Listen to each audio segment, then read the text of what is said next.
All right, welcome back to Church Public. Almost every church in America is in decline since the start of this pandemic. We're going to look at some of the things that are going on in churches, some of the things that may be going on for you, and what is going on in the church in America. Welcome to Church Public. Let's get started.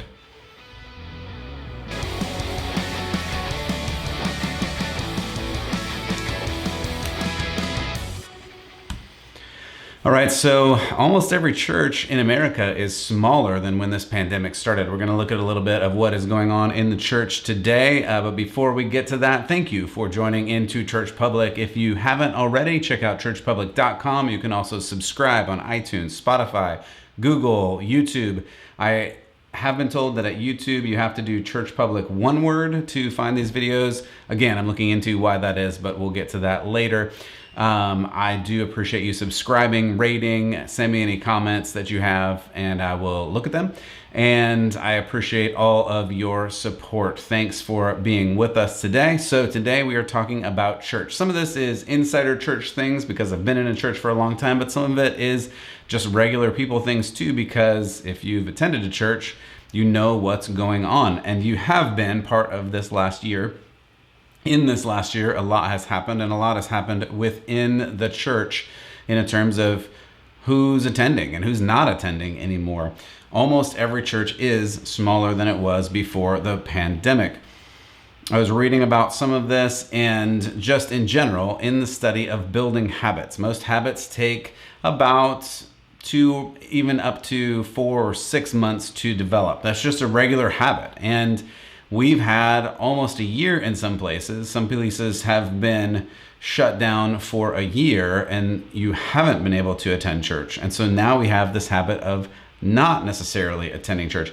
It's way more comfortable for a lot of people to sit at home in their jammies, eating their breakfast, watching the latest and greatest preacher in America and listening to and worshiping with the latest and greatest worship band in America.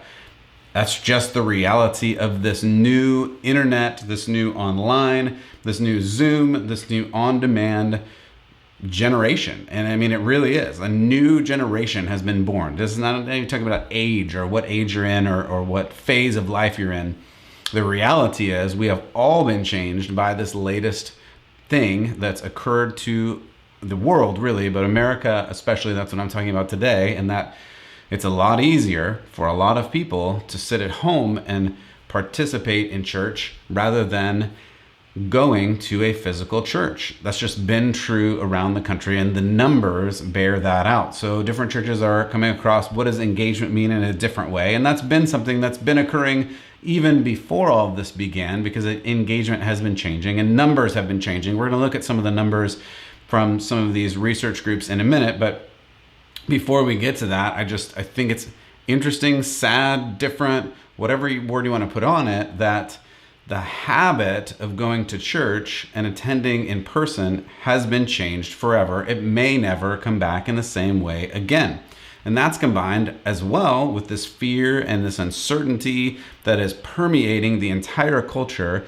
It is a culture of fear. I think you've probably seen this. You've probably identified it. Maybe you struggle with it too, that there's a culture of fear going on around the world, around America, even in the church community. This culture of fear then is, can I go be with other people?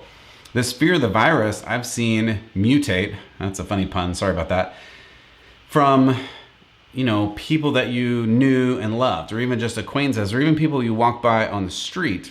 It used to be friends and family and acquaintances and just people you'd see at the store. But now sometimes these aren't family, they aren't friends. They're just this bag of virus that's walking down the street. And I mean, maybe you've had this. I've had people literally jump off the sidewalk when I come by because they're so afraid of being near me that apparently just being near me is putting them in danger of death or something. And that's just this spirit of fear. And it's sad. It's sad to me because, yes, we used to get sick before. And again, we've talked about the reality is we are all going to die at some point. But we're so scared of one another that it's really bad for us. It's bad for our souls. It's bad for our souls because we're supposed to love one another, and it's really hard to love one another when you're so scared you can't even look at one another, or God forbid breathe on one another, and we might be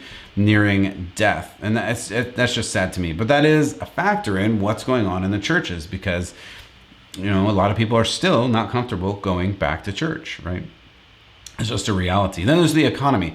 Yes, in certain areas it is coming back, but in other areas it's been decimated and may never get back to the same levels. Many, many hundreds, if not thousands of businesses, small businesses, have been just completely obliterated from existence through this, because they've been forced to close. And as many of you may know, you can't run a business if you can't be open. Of course, there's many businesses that have grown by leaps and bounds. All of the online things have just exploded in terms of revenue and popularity. And again, we won't talk about the ins and outs of that, but as it relates to church attendance, economics, and the economy, it really makes a difference, right? If you were in a job where you could work from a distance, you're probably fine. Maybe you're even better off. If you were in a job where you're in the service industry or the hospitality industry or a labor job, there are certain states where you may still be out of work. And that's really a hard thing to wrestle through in terms of church and hope and motivation and things like that. And then there's just exhaustion. You may be exhausted. I know I've been through periods of exhaustion. Many pastors and ministry leaders are just exhausted because this has been a really difficult time ministry-wise. And that factors into what churches are doing, what they're offering, what they can offer, what they cannot offer, or government questions that are getting into the whole thing. And then we finally get into this idea of attendance. Most churches are down at least 20% in America, and some are down a lot more than that. I came from a closed state, and I can say that many churches in the closed states like California and New York and other states around America, a lot of churches are still closed and they haven't opened at all yet. And so obviously you can't even represent those numbers. There are different engagement numbers, and there are different events and other things that some churches are doing, but some of them are just closed entirely. And so what do you do with that? Other churches that are open or have been open for a while are still seeing marked decrease in their regular attendance. I talked to a couple of pastors at a large church the other day, and they said even they are still at 50 or 60% of numbers that they had before this whole thing started. And that's just to say that the numbers of people attending are different. The numbers of people going to church are just different. And who knows if they will ever be at the same level. There are a lot of factors that are going on around, not just because of this pandemic, but because they've just been, I think, amplified by what's been going on with the virus and the things around the world. I think there's a lot more underlying these soul things, these more than physical things that are going on in people's lives that are changing attendance patterns and changing patterns just in culture. That's kind of what we talk about every day here. For the first time since we started counting, this is according to Gallup, church membership has fallen below 50%. They started counting in 1937, and in 1937, membership or attendance back then was around 73%. And now in 2020, it's down to 47%. I don't know what that number sounds like to you. I don't know if that sounds like a lot to you. It sounds like a lot to me, because what that tells me is in the overall culture, there's been a change. There's been a change in how people identify and what they do with their time, what they do with their energy, what they do with their families, like what their focus is in the world. And I think this is an important point to look at, whether you're a church leader or whether you just are part of a church, or whether you're part of the people who you decided that doing church at home is more comfortable for you now. I do understand that, but there is a part of this that we do need to be together at some level as members of the church, and that can look different, and we can talk about that at another time. But what I just want to talk about is, overall, this is a trend, and 47% is, it's not even just churches, it's not even mainline, it's synagogues, it's mosques, it's anything that is considered a religious membership, and that's a really big, actually it's a really small number with a really big impact in terms of what's going on in America. 47% identify as having some kind of church membership. And the amount of people that said religion was of some importance to them fell to 48%. It's kind of a different question. It comes at it in a different way. But again, this is more than a 20-year low of people who say that religion is important. And even more striking to me, because I'm always looking forward and what's the next generation doing or what are they thinking, because ultimately the next generation is the future now, and they're going to be the leaders soon if they are not already. And so what are they thinking? What are they doing? How are they responding to this? Because they're leading the culture, whether we like it or not, and it is what it is. So we need to understand and respond to what this next generation is doing and help as much as we can. So this next generation says only 36% say something like they belong to a church, or that they're in some way religious in that sense.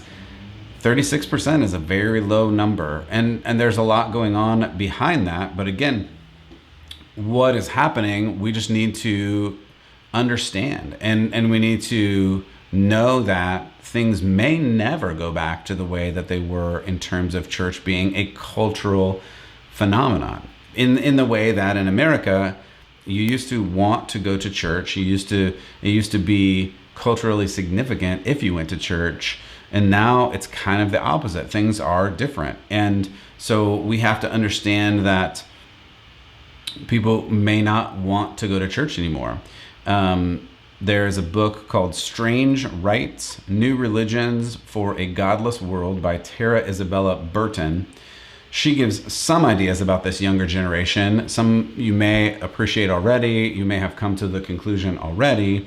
But this younger generation is broadly distrusting of institutions like police, big pharma, other big institutions like religious institutions and religious leaders. They're very disillusioned by that. They're disillusioned by authority. And I use the word disillusioned. That's, I believe, one of the words that she uses in the book.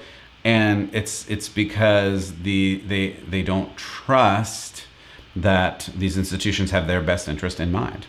And they don't trust these institutions really at all.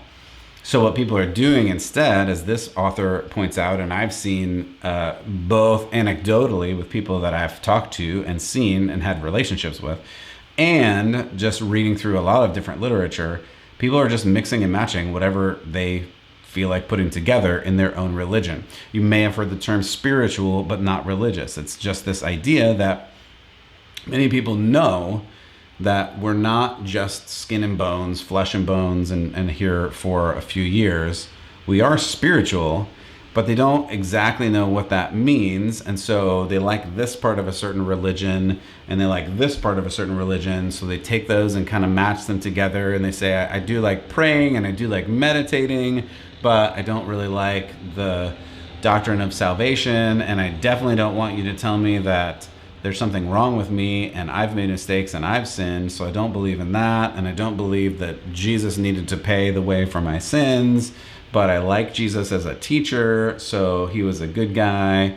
And I like some of the practices of meditation in yoga and Buddhism. And so we're just going to kind of mash all these things together and create my own thing. And ultimately it's just in service of me, right? It's because I want me to be the center of the world, and so I'm gonna create this thing that works the best for me, because my worth, my worldview is born out of what I believe it to be, rather than in previous really societies and cultures at large. We knew, like I knew, that I wasn't the center of the world, so I looked to traditions, foundations, books, scriptures that were bigger than I am, and changed those.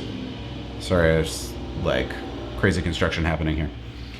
So I looked to those and I tried to change myself more towards what was going on in these traditions that are older than me, wiser than me, have outlasted me. And have predated all that I came from and will be there longer than I'm here. And those types of things are just, that's how we used to view the world. That was the way society, almost every society would say, like, I know I'm not the center of the world, so the traditions, the values, the writings, the scriptures, I would conform myself towards those things. Now we're in this place where the generations are rejecting the traditions of old. They're rejecting the morality of old. They're rejecting the society of old because it has problems. And instead, I'm just going to create whatever I feel like creating in whatever way I want to create it, and just make that my new thing. And I think, hopefully, you can see what happens is then I've created this way of living, and you've created this way of living, and that's fine as long as they don't intersect. But the reality of life is, well, now I have a conversation with you and you don't like me, and now we have this intersection of religion that just doesn't work, and now we don't agree, and now we're at war and we fight about these things, rather than coming to some understanding, again, of something beyond ourselves. And that's what we find ourselves in. And so this church attendance is declining, because if you go to a church, they're going to tell you the time-honored tradition, the history, the scripture, which doesn't change, right? Jesus is the same yesterday, today, and forever. But now we can't have the same yesterday and today and forever. We have to have whatever I want today. So people aren't going to go because you're just going to tell me that I'm wrong. And that's the worst thing for me, right? I don't want to be wrong. So this is where we get into this place where people are just not attending church anymore. They're not reading their Bible anymore. I've had a lot of crazy conversations with people who tell me what's in the Bible, and then I say where, and then, okay, they haven't actually read it. They just heard from a person that there's these things in there. And it's important to find the truth, not your truth, the truth in something beyond yourself, because unfortunately our feelings, our thoughts, our sleepless nights can influence us to believe and think and do things that are not right, not real. And this is where we find ourselves in this weird situation, because humanity is going to have a religion. We've talked previously that identity is a bit of a religion. We're going to talk more about identity because I believe it's such a huge issue right now. And this new politics, this woke morality is a religion now. And you can see it in the fact that there are sins, and you see sins in the news every day, on social media every day. Like, if you sin against this woke identity, political religion, you are cursed and you are cast out of culture, of society. And unfortunately, there is also, we've talked about this, there's no forgiveness in this new religion. So there is a religion, and many people are subscribing to it, and it's not a good religion, because there is no forgiveness, there is no salvation, there is no way through this religion. There is only trying to stay in line with this religion. And it reminds me of all of this is a terrible comparison, so don't judge me on this. Judge me. But, in the religion of, Judaism, for instance, or you have to follow all of the laws. And if you don't follow all of the laws, then you cannot advance. And that's why there are sacrifices and all these other things in the sacrificial system. And that's why Jesus came and said, I came to complete the law, to fulfill the law, not to abolish the law, but that I know you can't do all of these things on your own. And that's the beauty of grace through Jesus and forgiveness through Jesus that we have when we believe in him. But there is no such grace. There is no such forgiveness. There is no way through of this woke religion. There just is not a way through. You can try to apologize, and you may have seen people try to apologize on the news or in social media or whatever when they've made a mistake that offends the woke priests or whatever. But you either are on the right side of this and they accept whatever you do and there's no consequence, or you're on the wrong side of it and there is no way. It doesn't matter how much you apologize. It doesn't matter how much penance you do.